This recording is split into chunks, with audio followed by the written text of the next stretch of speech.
have been having a ball and looking good while doing it. Do you hear me? Looking good while doing it. And everyone's like, oh my God, you're so pretty. I know.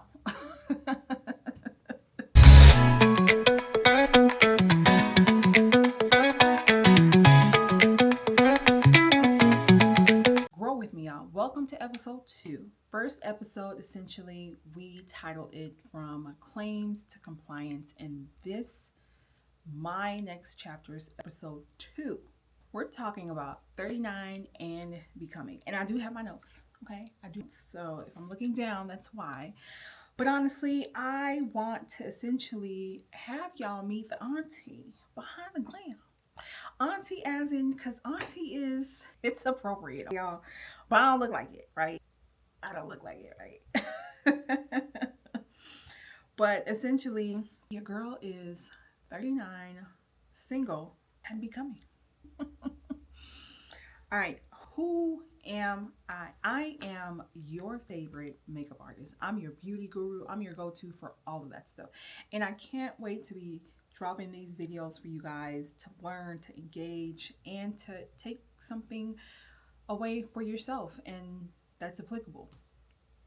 I am definitely your beauty influencer, and by day, I'm your corporate baddie, right? So, in a nutshell, I love all things beauty. I'm borderline obsessed. Sephora, it's my second home. Ulta's coming a close third, but we might have to revoke that based on what they did earlier this year in their what was the event that was called that everyone was looking forward to go to? Everyone was looking forward to going to this event except me. I had no clue about this event, y'all. Like, and I feel like I'm pretty in touch with the beauty industry. So the fact that I didn't know was wild. But I'm glad I didn't know because everyone looked stupid. Everyone except for me. What I'm building here is I'm taking you on my journey of becoming. Honestly, becoming fearless, becoming bold, becoming everything that I was afraid to become in all of the 39 years that I've been on planet Earth. And I'm very thankful to be on this side of Earth. That means I still have an opportunity. That means I still am fighting. So, my first episode, we discussed me pivoting careers essentially. But in this episode, I want to get personal with you on how I'm pivoting from a scarcity mindset, a lack mindset, just not enough equity mindset in myself to one that is bold, fearless, and a go getter. Because I am a go getter and I've done some amazing things. And that's just it right there. That is just it. I have done amazing things, but I feel like there's more. I feel like I have more to do. And on the personal side, I definitely want to be married. I definitely want children. And I want and will have a 6-figure beauty business. So, career wise, I'm pivoting back into the human resources industry, that corporate space, currently in the claims space. So, just to share that story so we can pivot to the personal side of things. Last month has been very insightful and exciting on interviewing. Things have changed. The current market that we're in right now, y'all, the job market is atrocious. And I feel that you just can't give up. So, my story of not giving up is this. I reached out to a friend of mine who's actually a recruiter and advised and asked, hey, if you see any positions that are open that fit, what I'm looking for, shoot it my way. And lo and behold, and lo, as my good sis Jessie Woo would say, she did.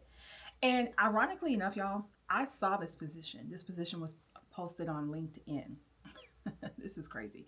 This position was posted on LinkedIn. I saw it and I counted myself out. I will never do that again. But I did count myself out.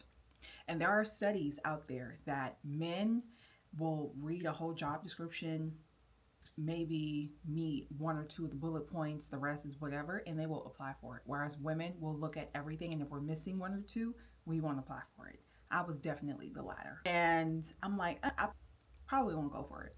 Well, my recruiter friend sent me the position. She said, hey, you should apply for this, go for it. So I took that as a sign and I did.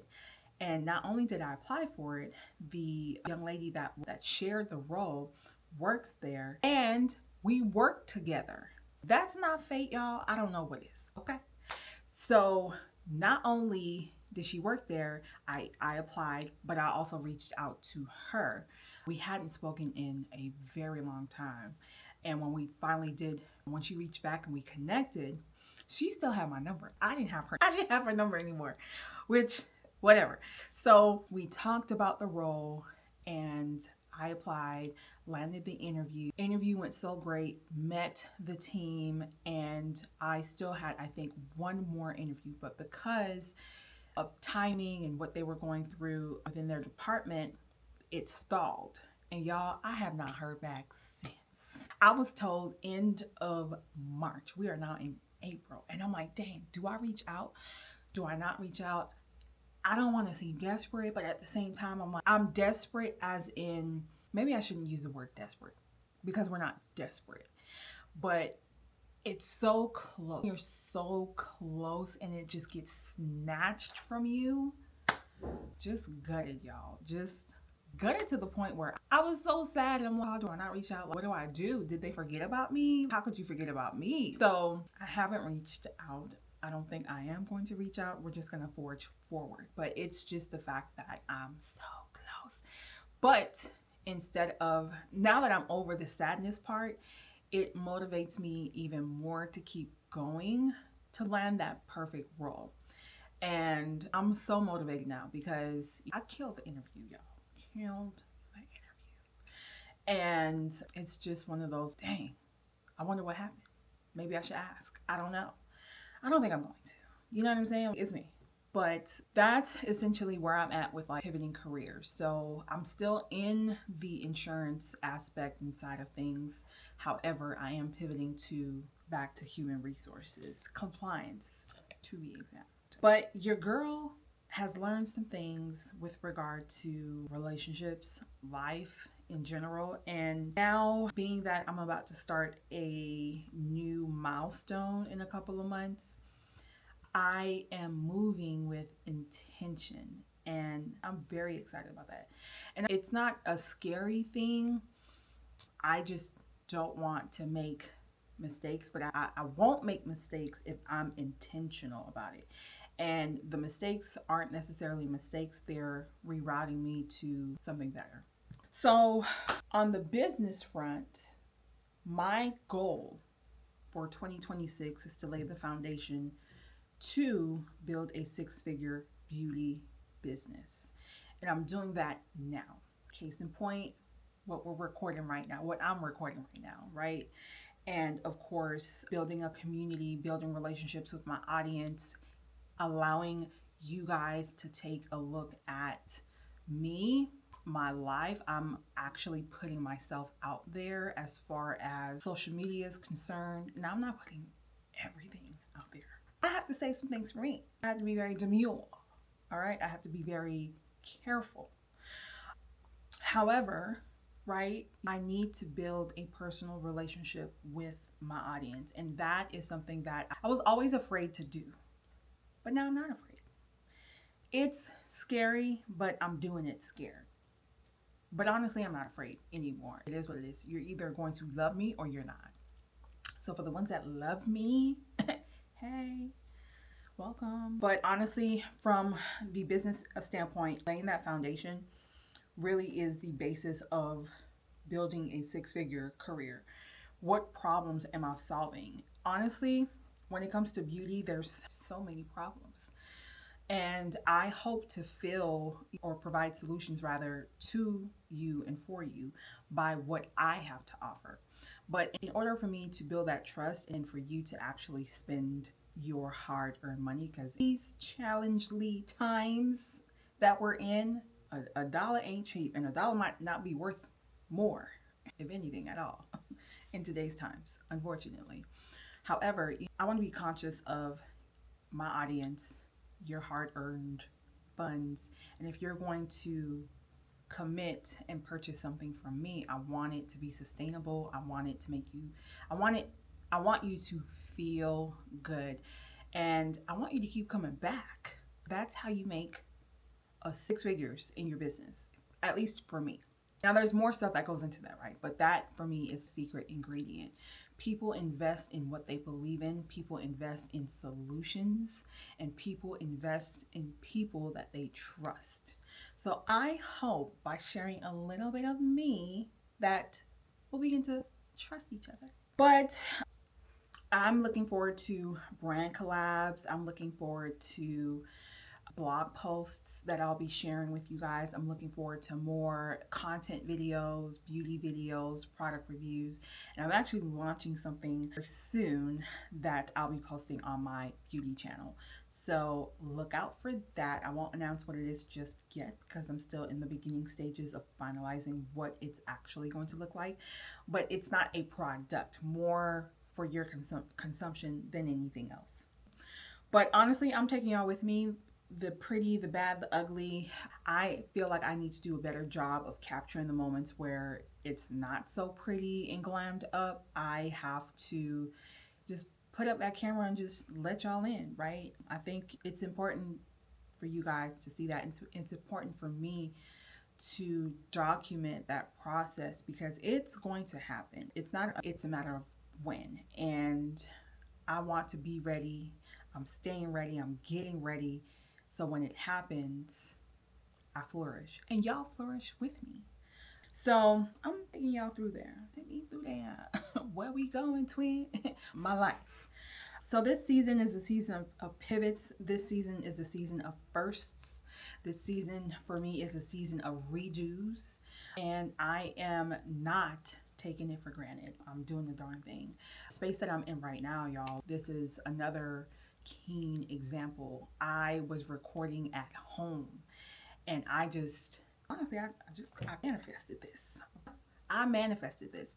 I was at home and God bless my mama because I'm still, well, I moved back home and live with my mom.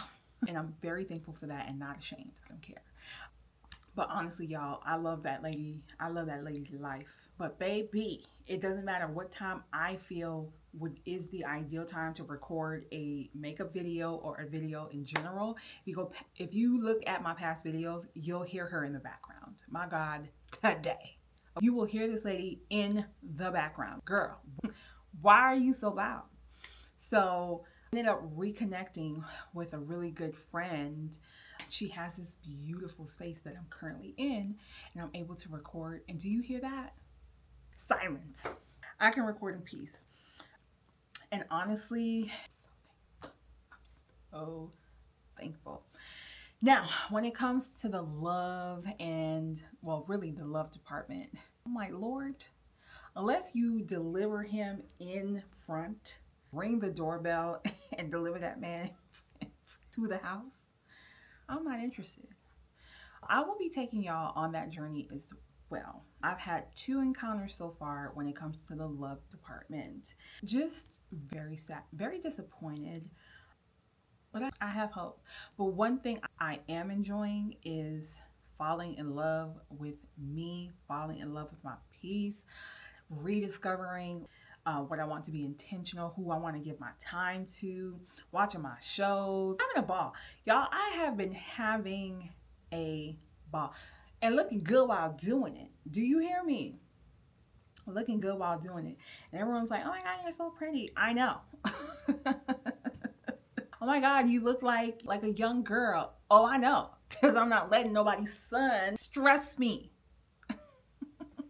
Nobody's son stressed me. You guys, I had a date. And this is a mistake I will never do again. Your girl had a date. And the way he asked, I don't know if you guys are experiencing the single ladies. I don't know if you're experiencing this, but they have a tendency, and they by meaning men, have a tendency to ask you for your social media. I find that very weird. Why are we communicating on Facebook Messenger? Help me understand. So that was like red flag number 1.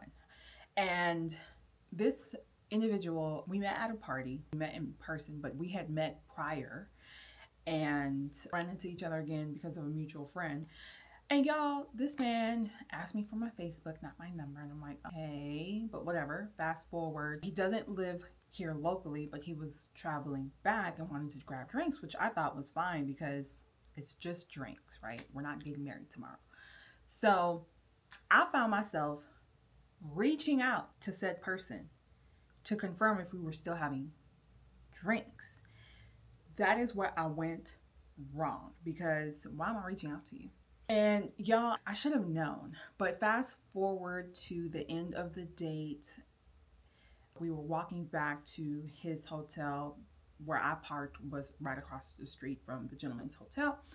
And he's speaking, we're speaking, but I'm very aware of my surroundings, and noticed the security guard for the hotel changed shifts. The homeless man that was right next to the garage that I parked was still there. However, there were 3 cars blocking the entrance and exit. At least at the time, I thought it was just entrance and exit because I didn't see that there was another side to the garage where you can exit. Small garage, nonetheless. However, there were 3 cars, 3 gentlemen just standing around the car. There's one person in the middle, and he's crouched looking into the vehicle. And this man is talking, y'all. This man is talking to me, and I'm responding, but I'm seeing all of this all happening simultaneously. And then he goes, as we get closer, he goes, "Do you want me to walk you to your car?" Never again. I ended up telling a girlfriend of mine that, and she goes, "Well, maybe it was like a tick." And I'm like, "What's that?" Because I'm Haitian, so help me understand. What do you mean a tick? Because somebody say tick, and I'm thinking an animal, a parasite, an insect. Y'all, anyway, that was no tick. I can't teach you to be a man. I can't teach you to have the instincts to protect me. And so I'm thankful for these experiences because it definitely refines what I'm looking for, and won't settle until I have it, honestly. And tick or no tick, thanks but no. And even walking back to the garage in his hotel, I was on the outside of him. So I was, even though we were walking on the sidewalk, I was on the street side. This man, it didn't even occur to him to have me on the inside of him. So many red flags, but that's the love department. Y'all want me to tell you more about my dates, which are far and few in between, child, but that one was one for the books, and I said never again. So needless to say, he was blocked. Maybe there's more to it, but he was blocked, and for good reason. But honestly, things like that I'm comfortable sharing. I'll take y'all along with me on this journey. This won't be the last episode. This is episode number 2. But I'm definitely in a season of pivot. But the good Lord was like, slow your roll. I said, okay, I'm gonna just be back here and do my makeup and whatnot. But honestly, you guys, I'm excited for what's coming. I'm excited to be in this. Do I want to call it a? It's not a valley, but it's not a mountaintop. You know what I'm saying? Like, I don't know what to call it. It'll come to me in another video. But if you're in your pivot season, that's what we're gonna call it. It's a pivot. We're in that pivot season. Okay. So if you're in your pivot season as well, just hit me in the comments below and let me know. All right. Say, what should we call it? You should just say auntie era. And if you're not an auntie, just put era. Okay. Pivot. I don't know. You choose.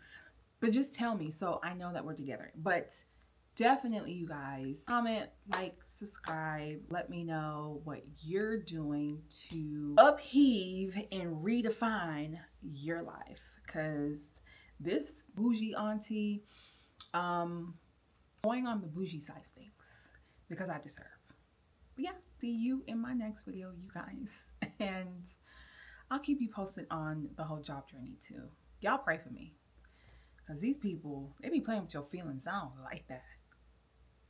All right, y'all. Comment, like, and subscribe. Bye.